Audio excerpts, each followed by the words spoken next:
Je vois du travail gratuit partout. Le stagiaire, le bénévole au Resto du Cœur, le blogueur, travaillent tous sans être payés. On pourrait même se demander si moi, quand je passe mes produits devant la caisse automatique du supermarché, est-ce que je fais pas gratuitement le travail d'une caissière? Quand je passe 3 heures à monter un meuble Ikea, est-ce que c'est pas aussi du travail gratuit? Est-ce qu'on peut vraiment mettre toutes ces activités dans le même sac sous prétexte qu'elles ne sont pas rémunérées? Est-ce qu'on travaille tous et toutes gratuitement? Alors ce qui est compliqué avec cette notion de travail gratuit, c'est de définir le terme travail. Qu'est-ce qui fait que quelque chose est considéré comme du travail? C'est pas le fait d'être payé, puisque par exemple on parle de travail bénévole. Il faut se résoudre à une position nominaliste. Est travail ce que l'institution reconnaît comme un travail, et c'est tout l'objet des luttes sociales que de faire reconnaître une activité comme du travail. Une réponse possible est de dire que c'est toute activité qui peut être sous-traitée. Plutôt que de me faire à manger, je peux aller au restaurant. Plutôt que de faire le ménage chez moi, je peux payer un homme de ménage. Plutôt que de m'occuper de mes enfants, je peux payer une crèche. Mais quand c'est moi qui m'occupe de mes enfants, on va considérer que c'est mon rôle naturel de mère et que c'est juste de l'amour maternel. Donc il faut penser aussi d'autres formes d'exploitation qui vont chercher dans nos espaces intimes,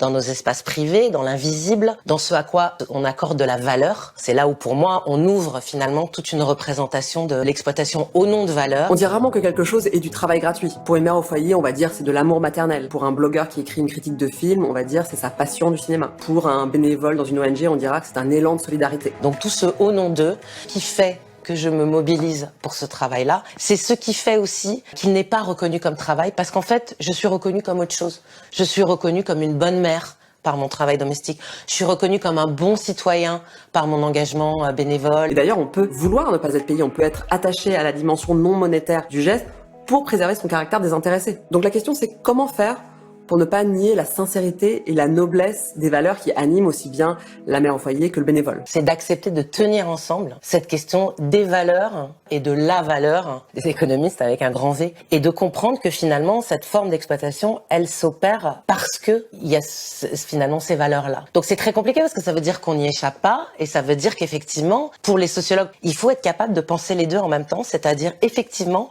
l'engageant, sincère, ces valeurs, c'est tout ce qui fait ce qu'on est.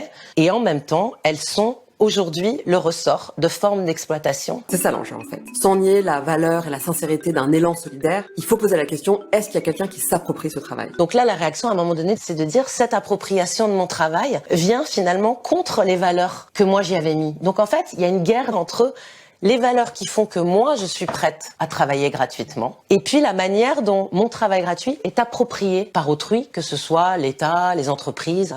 Les formes de travail gratuit sur lesquelles moi j'ai travaillé, elles sont institutionnalisées d'abord sur le marché du travail. C'est-à-dire que finalement, cette idée que le travail de l'espoir, avec cette idée qu'on travaillait gratuitement aujourd'hui, dans l'espoir de décrocher le boulot qu'on rêve de décrocher demain. Cette banalisation du travail gratuit ne s'observe pas seulement dans le secteur privé. Maud Simonet fait aussi le constat de ce qu'elle appelle la gratuitisation du travail dans les services publics. On est face à ce que, finalement, à une forme de néolibéralisation, parce qu'il y a des enjeux très très forts sur les transformations de ce travail-là. On voit des attaques contre le syndicat, des attaques finalement contre tout ce qui permettait de protéger finalement les travailleurs, mais tout ça ne s'opère pas du tout par l'arrivée d'entreprises privées, une logique gestionnaire, un discours sur l'entreprise, la rationalité, la rentabilité.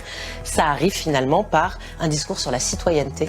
Cette citoyenneté que d'un côté les bénévoles viennent montrer finalement, en allant nettoyer les parcs en mauvais état en bas de chez eux, et une citoyenneté qu'on demande aux allocataires de l'aide sociale de prouver. On est vraiment dans ce registre de viens nous démontrer que tu mérites encore de toucher tes allocations, donc en allant faire ces heures. Donc montre-nous que tu es encore un citoyen ou une citoyenne en allant faire ces heures de travail gratuit dans les parcs. Le travail gratuit se généralise au travers de politiques publiques qui favorise le recours au stage ou au service civique pour les jeunes. Le service civique, c'est un statut donc en dehors complètement du droit du travail, qui s'est construit donc sous plusieurs étapes, et qui, chose intéressante, au départ concernait surtout le monde associatif, aujourd'hui est élargi au service public. Donc voilà encore un exemple d'institutionnalisation. On voit bien comment en fait on a finalement plein de manières différentes des formes d'institutionnalisation de ces formes de travail qui font que du coup ça crée plein de zones grises sur le marché du travail où on sait qu'on est bénévole aujourd'hui mais qu'on sera peut-être service civique demain et peut-être un stagiaire un peu payé après-demain et peut-être après-demain,